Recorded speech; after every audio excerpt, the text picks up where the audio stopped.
अभी मैं आई हूँ स्कूल से और इस टाइम हो रहे हैं 12:30 पौने 1 और मैं अब इधर बनाने लगी हूँ इमली की चटनी।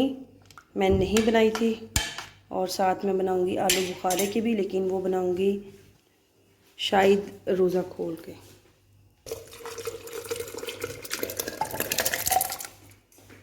तो मैं बाज़ार गई थी, मैंने बताया था। एक मैंने कूलर भी लिया था बाज़ार से अमीना के सूट के साथ, एक ये भी लिया मैंने बाज़ार से। ये क्या है इसके अंदर? अच्छा जी, ये पता नहीं इसके अंदर क्या है। रुके मुझे इसको वॉश करके आपको दिखाती हूँ। चलें जी, मैंने ये वॉश कर ली थी। जाओ वज़ू करो, नमाज अजान हो रही। और ये है ऐसे कढ़ाई और उसके ऊपर ये क्या है, ये पता नहीं क्या गिरा है। सुबह तो इसको वॉश किया, रुके इसको भी वॉश कर लूँ। अच्छा, पहले तो इसको वॉश किया, मुझे नहीं पता क्या गिरा है। ये देखें ऐसे है, ये साइज़ है बड़े वाला और इट्स फॉर 800 रुपीज़। एक विदाउट कैप थी, थोड़ी छोटी थी, वो 4 की थी। एनीवेज चलें जी, मैं इमली की चटनी बना लूँ। मैं इसे जस्ट 30 या 40 सेकेंड्स चलाऊँगी ताकि उसकी गुठलियाँ अलहदा हो जाएं। ये देखें जी, बिल्कुल इसका थिक सा पल्प सेपरेट हो जाएगा। अब मैं इसमें से इसके सीड साइड पर कर दूँगी। ये देखें, ये सारा इमली का पल्प निकला है और ये इसमें से सीड्स वगैरह निकले हैं। ब्लेंडर में करने का ये फ़ायदा होता है कि हर चीज़ खुद ही उस साइड पे हो जाती है। और मैंने इसको स्टेन कर लिया है। अब मैं इसको आग पे रख के पकाऊंगी। अभी भी पकना शुरू होगा, फिर मैं बताती हूँ आगे क्या करना है आपको। ये देखें, अभी ये स्टार्ट हुई है पकना। मैं इसमें इतना सा ये दालचीनी का टुकड़ा डाल दूँगी। और असल में मसला ये है, मेरा है रोज़ा, मैं इसको टेस्ट नहीं कर सकती। पानी आप अपने हिसाब से डालें, इसमें पक के थिक ही होना है। अब मैं इसमें चीनी भी डाल दूँगी। वैसे मैं तो भी अंदाजे से ही डाल रही हूँ, आप अगर बनाएं तो अफ्तारी के बाद बना लें। अब इसको पकाना है, इसमें थोड़ा सा पकेगी तो फिर मैं इसमें कुटी हुई लाल मिर्च ऐड करूँगी। ये देखें, ये मेरी पक रही है और ये अभी इसकी कंसिस्टेंसी बहुत पतली है। ये देखें, अभी ये पक के इसमें पूरी थिक हो जाना है। इसमें मैं थोड़ी सी कुटी हुई लाल मिर्च भी डालती हूँ। और इधर साथ साथ ही मैं कर रही हूँ आलू बॉयल शाम के लिए, चने की चाट के लिए, और कुछ और भी बच्चों के लिए बनाऊँगी आलू और चिकन का। ये अब डिसाइड करूँगी शाम को। इसमें भी थोड़ा सा डालूँगी नमक और थोड़ी सी मैं डालूँगी कुटी हुई लाल मिर्च। खट्टी मीठी चटनी होती है।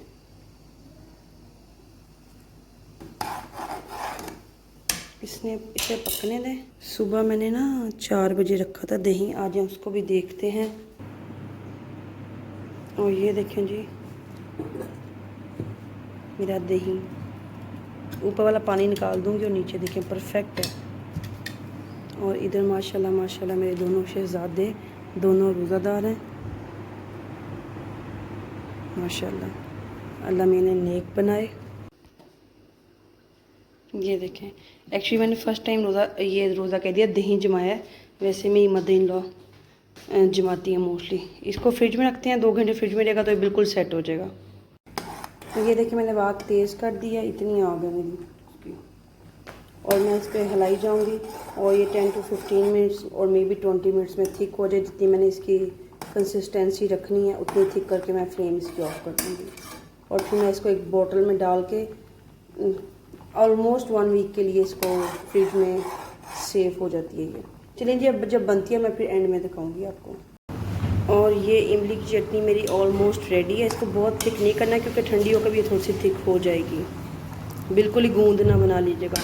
और अल्लाह की कसम, इतने को ढीठ आलू हैं, इतने को ढीठ आलू हैं कि इतने छोटे छोटे पीस करके डाले हैं फिर भी नहीं गल रहे। पता नहीं क्या है, आलू है कि बट्टे हैं। एनीवेज चलें जी, अब मैं आपसे इफ्तारी के टाइम या बाद में मिलती हूँ। इस टाइम हुए हैं 4:30 और मैं आ गई हूँ किचन में। इधर पकौड़े, इसको बॉईल करना है चिकन को, और बाकी ये पालक वगैरह इमाम लेके आए हैं, खजूर वगैरह। अभी बंद करो, रोज़ा खुलेगा तो देखना ना, बंद करो इसको। दिमाग हिल गया आपका। और बस अभी इफ्तारी की मैं तैयारी करना शुरू करने लगी हूँ और देखते हैं क्या बनता है। ये है मेरी इमली की चटनी की फाइनल लुक। ये देखें, फुल बॉटल भर गई है। ये ऑलिव्स वाली बॉटल थी और इसमें भी थोड़ी सी पड़ी है, इसको मैं किसी और चीज़ में निकाल लूँगी। और ये देखिए ऐसी थिक सी कंसिस्टेंसी। समोसे मैंने निकाल लिए, फ्रीज़र से डीप फ्रॉस्ट हो जाएं और पकौड़ों का मटेरियल रेडी है और अभी बस ये आलू बॉयल पड़े हुए हैं और ये चिकन भी बॉयल हो रहा है। गैस आई है 5:15।